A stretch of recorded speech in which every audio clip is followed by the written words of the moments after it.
opposition MLAs who were barred from attending proceedings for creating ruckus during budget session.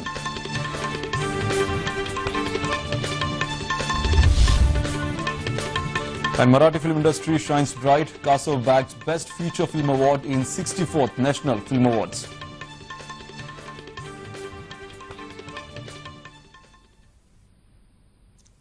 Thank you, Mark, and good evening and welcome to Metroscan from Mumbai. Now let's see the news in detail.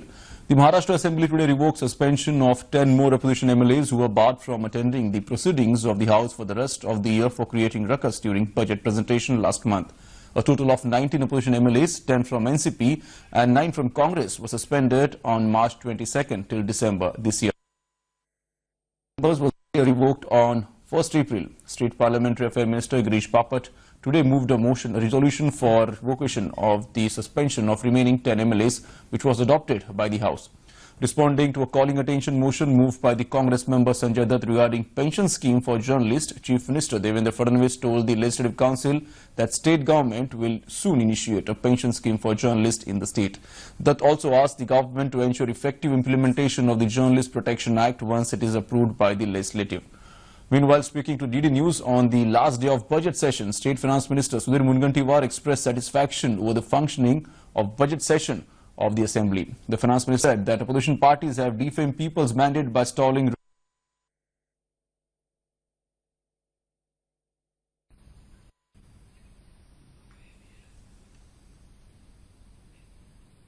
Maharashtra विधानसभा का budget सत्र आज समाप्त हो रहा है। इस वक्त हमारे साथ वित्त मंत्री सुधीर मुंगटीवार हैं। हम उनसे जानेंगे, ये बताइए कुल मिलाकर कैसा रहा बजट सत्र? नहीं, बजट सत्र तो अच्छा रहा, मगर विरोधी पार्टियों ने बजट सत्र नहीं होना चाहिए इसकी भरपूर कोशिश की।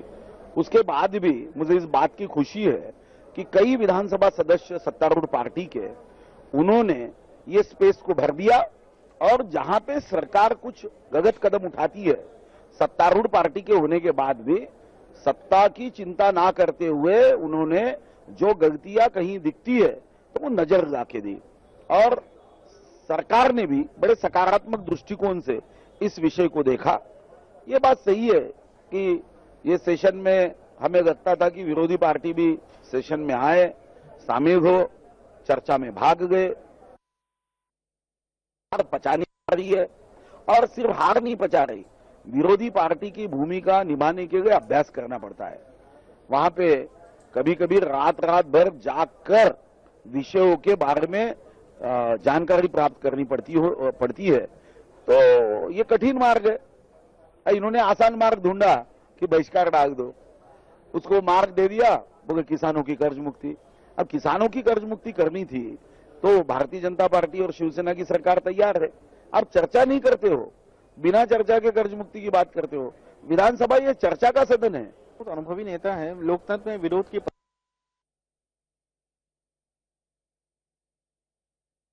लेकिन अभी जिस तरीके से किसानों का केंद्र में आया है, मेन स्ट्रीम में आया है, क्या लगता है जितना दबाव सरकार के ऊपर बना है, क्या उसका नतीजा कहा जाए कि मुख्यमंत्री ने जो कहा कि हम उसको रिव्यू करेंगे उत्तर प्रदेश के फैसले को, या फिर सरकार के अंदर ये बात पहले से चल रही थी? देखो, सरकार बड़े गंभीरता से इस विषय को देख रही है और हम तो ये चाहते हैं कि इसके पहले जितने बार कर्ज मुक्ति इस देश के कई राज्यों में या देश में दी होगी, हम जब कर्ज मुक्ति देंगे तो बार बार किसान को इस दुष्ट चक्र में फंसने की आवश्यकता नहीं होगी, वो अपने पैरों पे खड़ा हो सके। नहीं तो ऐसा ना हो कि कर्ज मुक्ति ये शब्द की खानापूर्ति करने के लिए कर्ज मुक्ति दे दे, कांग्रेस राष्ट्रवादी के बैंकों को फायदा कर दे और फिर से मेरा किसान भाई उसी चक्र में फंसता रहे।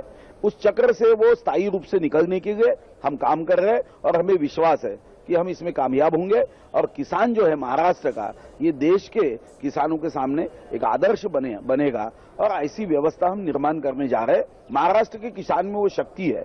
2 वर्ष में जो कृषि क्षेत्र का ग्रोथ रेट था वो -17.5 था, अब हमने +19.3 किया है। इसका अर्थ ऐसा है कि किसान ये कोई भी क्षेत्र में आगे जाने के लिए तैयार है, बस आवश्यकता है उसे सहकार्य करने की, व्यवस्था निर्माण करने की। अगर हम सही ढंग से व्यवस्था निर्माण कर दिए तो हमारा किसान ये देश में सबसे अच्छा किसान होकर इस देश के सामने एक आदर्श प्रस्तापित कर सकता है। कर्ज मुक्ति ऐसे ही समय हम करना चाहते हैं कि जिससे किसानों को 100% लाभ हो, ना कि खानापूर्ति हो। शुक्रिया। तो ये थे सूर्यमणिमान जो कि बता रहे थे कि पॉलिटिकल स्टंट नहीं किया जाएगा, कर्ज मुक्ति के विषय को संवेदनशील विषय है, बारीकी से उसका अध्ययन किया जाएगा, उसके बाद ही सरकार किसी अंतिम नतीजे पर इस मामले में पहुंचेगी। विधानसभा से कैमरा पर्सन सुरेश काले के साथ योगेश कुमार शीतल, DD news.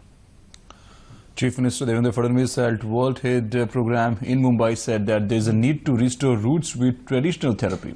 He added children and senior citizens face depression issues as downsizing family is a big problem. He emphasized government is taking help of every technology to take benefits of treatment to poor and in rural areas and even using cloud digital data to strengthen human relationship and connect to overcome depression. The theme for this year World Head Day is depression. Health Minister Dr. Deepak Sawant also present on the occasion. Meanwhile, to speed up efforts of eliminating malnutrition in Palghar and other districts, Women and Child Welfare Department and Tata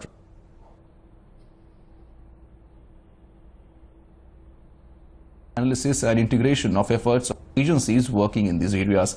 An MOU was also signed between Tata Trust and Animal Husbandry Department for milk fortification as per the Government of India standards for vitamin A and B.